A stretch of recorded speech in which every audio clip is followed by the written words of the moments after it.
வணக்கம் சொந்தங்களே, அன்னேஸ் கிச்சனிலிருந்து உங்கள் அம்மா சசிரேகா சுந்தர். இன்றைக்கி நம்ம கிச்சனில் பார்த்தீங்கன்னா கத்திரிக்காய் முருங்கைக்காய் வச்சு ஒரு கிரேவி செஞ்சு காட்ட போகிறேன். அதுக்கு என்னென்ன பொருள்லாம் வச்சுருக்கணும் பார்க்கலாம் வாங்க.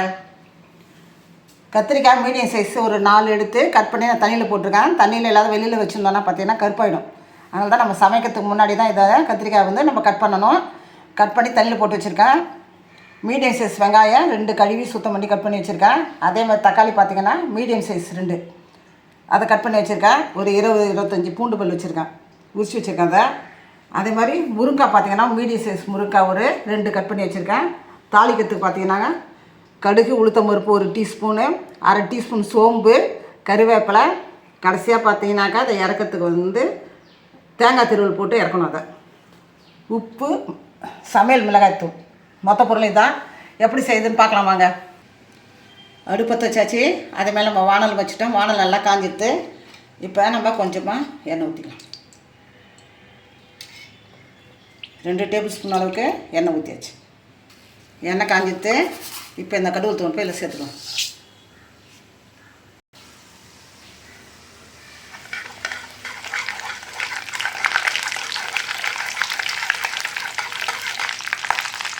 இந்த கடுகு தூளுக்கு பொரியும் போதே நம்ம இந்த சோம்பு இதை ஆட் பண்ணிக்கலாம்.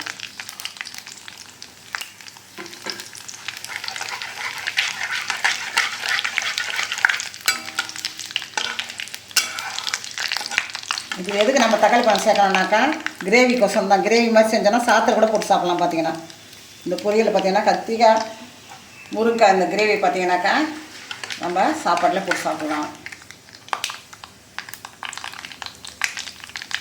இப்போ நல்லா புரிஞ்சுட்டு கருவேப்பிலை சேர்த்துக்கலாம்.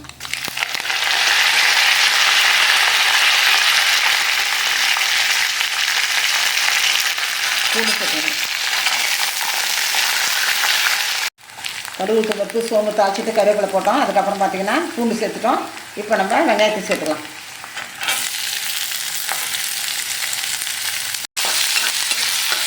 நல்லா கண்ணாடி பழம் வதங்கினாலே போட்டுவோம். ரொம்ப மெரூன் கலரில் வதக்கணும், கோல்டன் கலர்லாம் அது தேவையில்லை.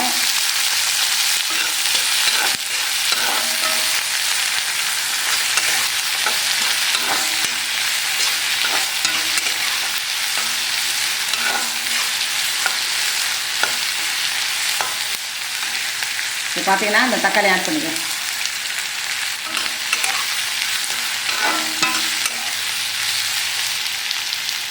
இப்போ பார்த்தீங்கன்னா இந்த கத்திரிக்காய் வந்து சேர்த்துக்கலாம். முருங்கைக்காய் சேர்த்துக்கலாம்.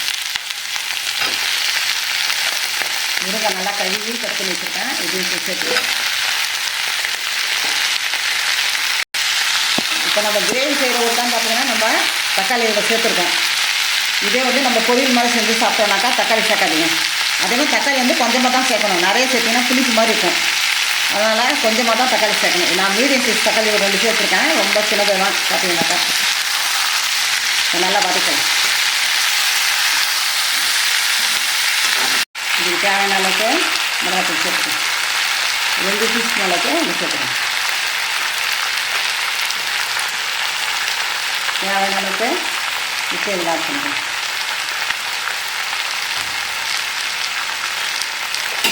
இந்த மிளகாத்தூள் பார்த்திங்கன்னா வீட்டில் நம்ம தயாரித்த குழம்பு மிளகாத்தூள் தான் அது.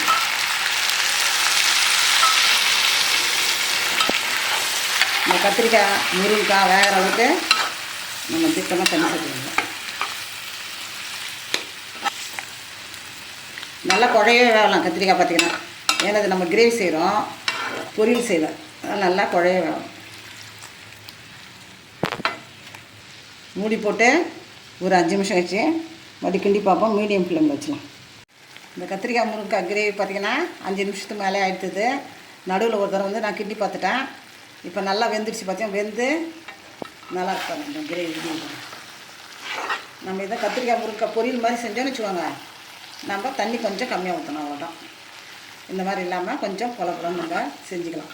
இது வந்து நம்ம கிரேவி மாதிரி செய்கிற விட்டு கொஞ்சம் தண்ணி கூட ஊற்றிருக்கோம். இப்போ இதை தேங்காவை ஆட் பண்ணிக்கலாம். தேங்காய் சேர்த்து ஒரு 1 நிமிஷம் நல்லா கிண்டணும்.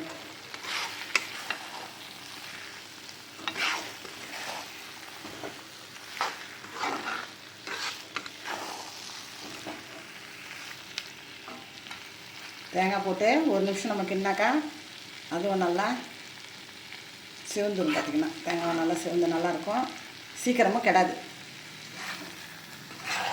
இப்போ பார்த்தீங்கன்னா கத்திரிக்காய் முருங்கைக்காய் பொரியல் ரெடி ஆகிடுச்சு. வேறு பிளேட்டுக்கு பார்த்து நான் காட்டுறேன். நம்ம அன்னீஸ் கிச்சனில் பார்த்தீங்கன்னா கத்திரிக்காய் முருங்கைக்காய் வச்சு ஒரு கிரேவி செஞ்சுட்டேன். இது பார்த்தீங்கன்னா நம்ம சாம்பார் சாதம், ரச சாதம், தயிர் சாதம் எதுக்கு வேணால் தொட்டுன்னு சாப்பிடலாம். இதை இந்த கிரேவி வந்து சூப்பர் டேஸ்ட்டாக இருக்கும். பார்த்தீங்கன்னாக்கா எல்லோரும் விரும்பி சாப்பிடுவாங்க. வீட்டில் இருக்கிறவங்க அத்தனை பேருமே இதை விரும்பி சாப்பிடுவாங்க.